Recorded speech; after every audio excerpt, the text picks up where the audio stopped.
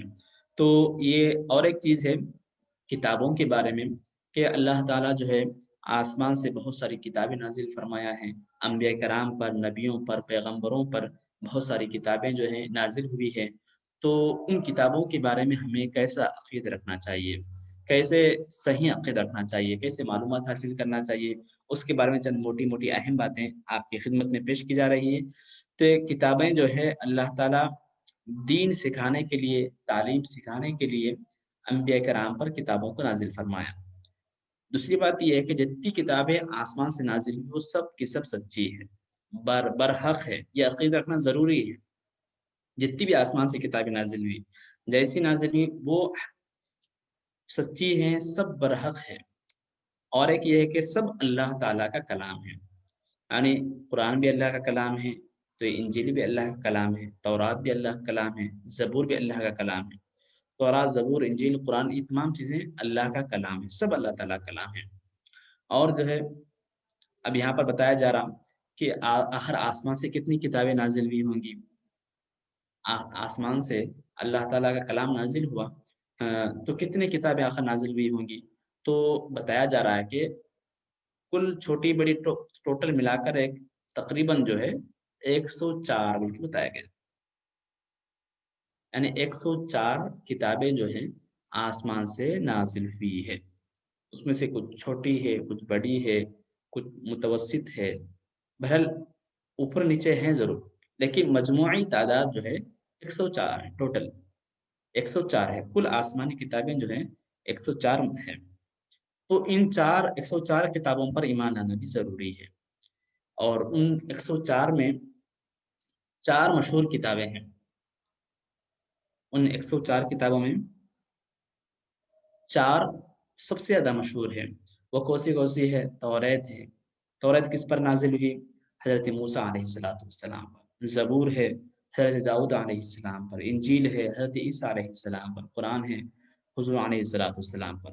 تو یہ 4 مشہور کتابیں ہیں. تو آپ کو یاد کیا رکھنا ہے؟ یاد یہ رکھنا ہے کہ آسمان سے کل مجموعی طور پر 104 کتابیں نازل ہوئی ہے، اور ان میں سے 4 مشہور کتابیں تورات، زبور، انجیل اور قرآن ہیں. تورات، زبور، انجیل اور قرآن، یہ 4 مشہور کتابیں ہیں، بڑی کتابیں ہیں، مشہور کتابیں ہیں، یہ یاد رکھنا ہے. اور ان کی مجموعی تعداد کیا ہے؟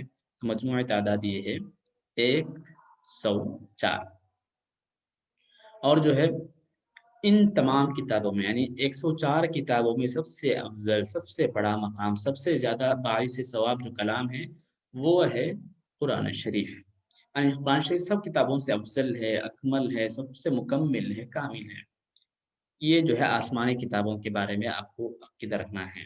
اور ساتھ ہی ساتھ جو ہے اب کیا آسمان سے کوئی اور کتاب نازل ہوگی یا نہیں؟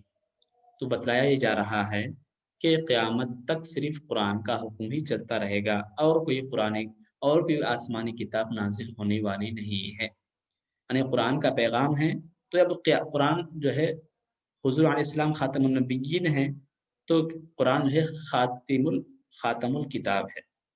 اب اس کے بعد کوئی اور کتاب نازل ہونے والے نہیں ہے. قرآن کا حکم، قرآن کا رول، قرآن کا قانون ہی قیامت تک چلتا رہے گا. قرآن کا حکم ہی چلتا رہے گا.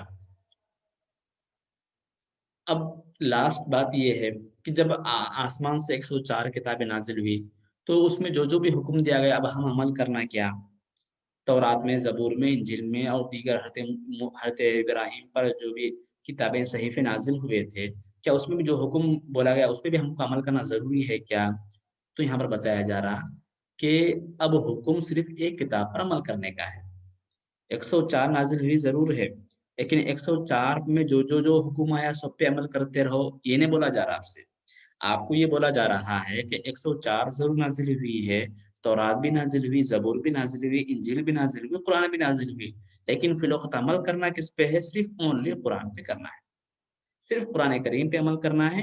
باقی انجیل ہو، زبور ہو، توریت ہو یا کوئی اور دیگر آسمانی صحیفہ ہو، اس پر عمل کرنے کا حکم نہیں ہے. اب جو بھی عمل کرنے کا ہے وہ صرف قرآن کریم پر ہی ہے. تو بہرحال آج ہم 3 اہم عقائد کے بارے میں پڑھے ہیں. خلاصتاً میں عرض کرتا چلوں سبق ختم ہونے سے پہلے، اور کچھ ہی دیر میں ہماری کلاس ختم ہو جائے گی، تو میں آپ کو شارٹلی مختصراً جو بھی آج ہم پڑھے ہیں وہ دوبارہ چند الفاظ میں ریپیٹ کر دیتا ہوں کہ ہم کو جو ہے عقیدے کے بارے میں آج ہم نے شروع کیا تھا کہ عقیدہ مسلمانوں کا جو قرآن و احادیث سے ثابت ہے وہ کس طرح عقیدہ ہے اور کیا عقیدہ رکھنا چاہیے. تو عقیدے کے بارے میں سمجھنا ہمارے لیے نہایت ضروری ہے. سب سے پہلے اللہ تعالیٰ کے بارے میں ہم نے عقیدے کے بارے میں شروع کیا تھا کہ عقیدہ اللہ تعالیٰ کے حوالے سے کس طرح رکھنا چاہیے. تو اس کے بارے میں بتلایا گیا تھا کہ اللہ تعالیٰ کے بارے میں چند عقیدے یہ رکھنا ضروری ہے کہ اللہ تعالیٰ اپنی ذات میں، اس کے اپنی صفات میں یکتا ہے، یعنی اس کی تمام چیزیں میں وہ تنہا ہے، اس کے ساتھ کوئی شریک نہیں ہے، یعنی کوئی اس کا ہمسر نہیں ہے، کوئی اس کا شریک نہیں ہے، کوئی اس کے جیسا نہیں ہے، وہ اپنا آپ ہے، وہ جو اس کے ساتھ کوئی شریک نہیں ہے. یہ ایک عقیدہ تھا. اور جو ہے اللہ تعالیٰ قدیم سے ہے، یعنی ہر چیز کی کوئی نہ کوئی ابتدا ہے، کوئی انتہا ہے، لیکن اللہ تعالیٰ کی نہ ابتدا ہے نہ انتہا ہے. اور جو ہے ساری مخلوقات کو رزق دینے والا وہی ہے، پیدا کرنے والا وہی ہے، سب کو مارنے والا وہی ہے، قیامت کے دن دوبارہ اٹھانے والا وہی ہے. اور وہ بیوی بچوں سے، خاندانی رشتوں سے، تمام چیزوں سے پاک ہے. وہ زندہ ہے، ہماری طرح اس کی شکل و صورت نہیں ہے، اور وہ ہر چیز کو دیکھتا ہے، لیکن اس کی ہماری طرح جس طرح آنکھیں ہیں اس کی آنکھیں ویسا نہیں ہے. وہ ہر آواز کو سنتا ہے لیکن ہماری طرح اس کے کان نہیں ہیں. وہ کلام بھی کرتا ہے لیکن ہماری طرح اس کا منہ نہیں ہے.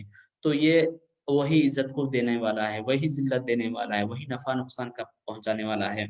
جو بھی چیز ہو، ہم لوگوں سے امید رکھتے ہیں کہ فلاں صاحب ایسا بول دیں گے تو عزت ہو جائیں گی، فلاں صاحب ایسا بولیں گے تو ذلت ہو جائیں گی، فلاں صاحب دے دیے تو ہمارا اچھا ہو جائے گا، یا فلاں کام ہو گیا تو یہ ہو جائے گا.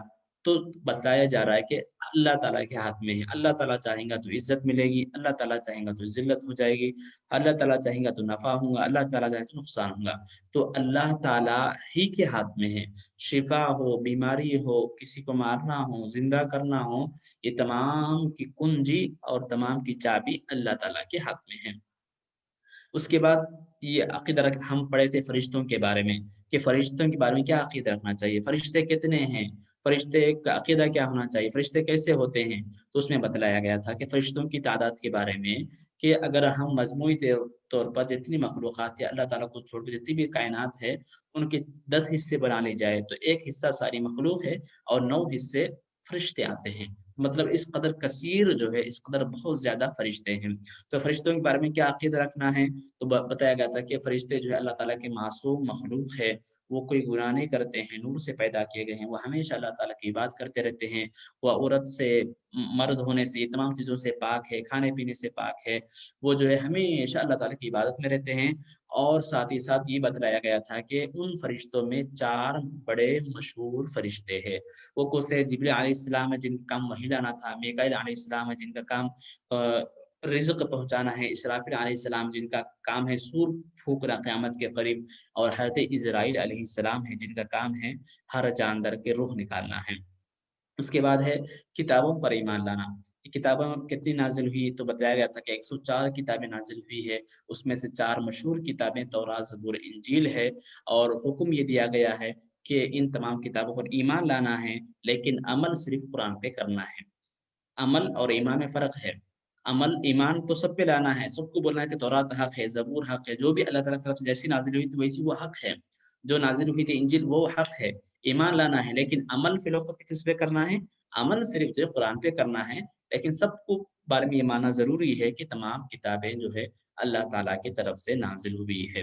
تو بہرحال آج ہم عقیدہ کے باب شروع کرے تھے، تو اللہ تعالیٰ کے بارے میں، فرشتوں کے بارے میں، کتابوں کے بارے میں پڑھے ہیں، اور انشاءاللہ تعالی ہم کل رسولوں کے بارے میں پڑھیں گے کہ رسول کسے کہتے ہیں، نبی اور رسول میں کیا فرق ہوتا ہے، کتاب کسے دیتے ہیں کسے نہیں دیتے ہیں، یہ تمام چیزیں کل پڑھیں گے انشاءاللہ تعالی۔ اس کے بعد حضور علیہ الصلوۃ والسلام کی مختصر زندگی بھی آپ کے حوالے آپ کے حضور کے بارے میں پڑھنے کی کوشش کریں گے۔ تو بہرحال آج کا وقت ختم ہوتا ہے اور یہیں پر ہم کلاس کو ختم کرتے ہیں، اور انشاءاللہ تعالی کل دوبارہ ملیں گے۔ وصلی اللہ تبارک و تعالی علی خیر خلق سیدنا ونبینا مولانا محمد وبارک وسلم برحمتک یا ارحم الراحمین والحمد للہ رب العالمین۔